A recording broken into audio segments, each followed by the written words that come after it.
अगला प्रश्न है प्रश्न संख्या 5। चित्र में ये चित्र दे रखा है, त्रिज्यखंड ओ A B, त्रिज्यखंड O A B की परिमाप होगी। परिमाप ज्ञात करना है हमें इस त्रिज्यखंड का।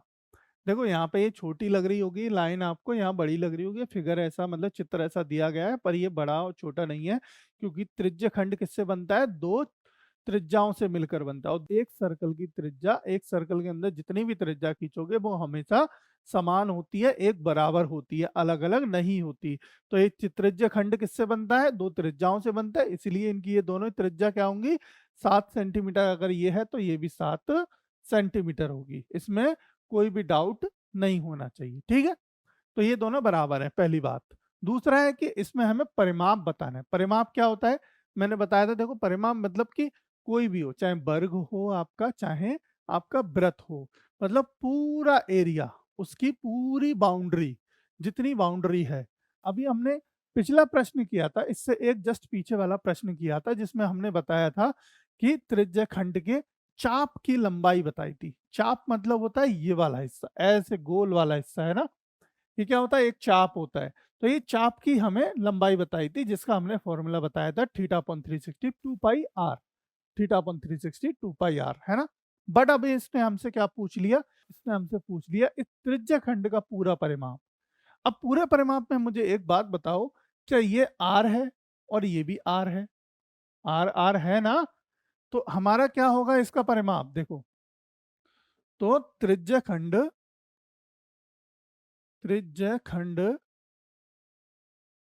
ओ A B, त्रिज्यखंड O A B का परिमाप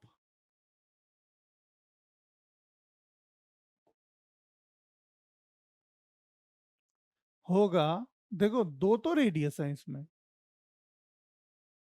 2 × आर प्लस आर कह लो या 2 × आर कह लो, 2 × आर तो है ही, प्लस इसमें और क्या है?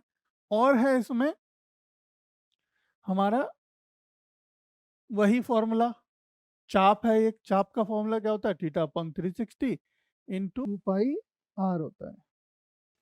क्या होता है? 2 पाई आर होता है। ठीक है, अब देखो 2 × आर का मान दिया है 7, प्लस थीटा का मान कितना दिया है बेटा? यहाँ पे 60 डिग्री बटे 360 गुणा 2 × 22/7। पाई का मान कितना होता है? 22/7 होता है, तो 22/7 इंटू 7। ठीक है, अब देखो जरा, जो कट रहा है वो काट देते हैं। 7 से ये 7 कट गया, 0 से ये 0 कट गया।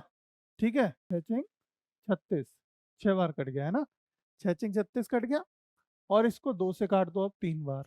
ठीक है, अब बताओ मुझे, देखो 7×2 = 14, तो ये हो गया, प्लस ऊपर क्या बचा? ऊपर बचा आपका 22, 22/3, सिर्फ इतना बच रहा है ना। पेन चेंज कर लें, चलो।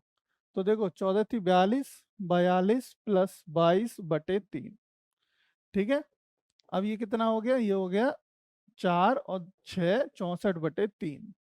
तो देखो यार आंसर आ रहा है क्या? 64/3, देखो बिल्कुल मिल रहा है हमें। Option number A, option number A हमारा सेंटीमीटर इसकी क्या आ गया? परिमाप आ गया। परिमाप क्या होता है वर्ग का? 4 गुणा भुजा होता है। 4 गुणा भुजा मतलब चारों की भुजाओं का योग कर दो, उन्हीं चारों भुजाओं का योग कर दो। तो यहाँ पे भी हम क्या कर रहे हैं? इस चाप का हमें निकालने का एक फॉर्मूला पता है, वो फॉर्मूला पुट कर दिया, और जो दो त्रिज्या दे रखी थी उन दोनों त्रिज्याओं को जोड़ दिया। तो ये हमारा परिमाप आ गया पूरे एक शेप का। देखो किसी भी आकृति किसी भी शेप का परिमाप अगर आपको ज्ञात करना है, तो यही तरीका है कि उसकी ना सारी लंबाइयों को जोड़ दो, वही उसका परिमाप होता है। ठीक है, अभी यहाँ पे क्या था? त्रिज्या खंड दे रखा है, तो त्रिज्या खंड में जो आर्क है, आर्क इसको रेडियस भी कहते हैं बेसिकली, है ना। आर्क का जो हमें लेंथ निकालने का फॉर्मूला पता है वो ये होता है ना। तो इसी तरीके से हम इस प्रश्न को करेंगे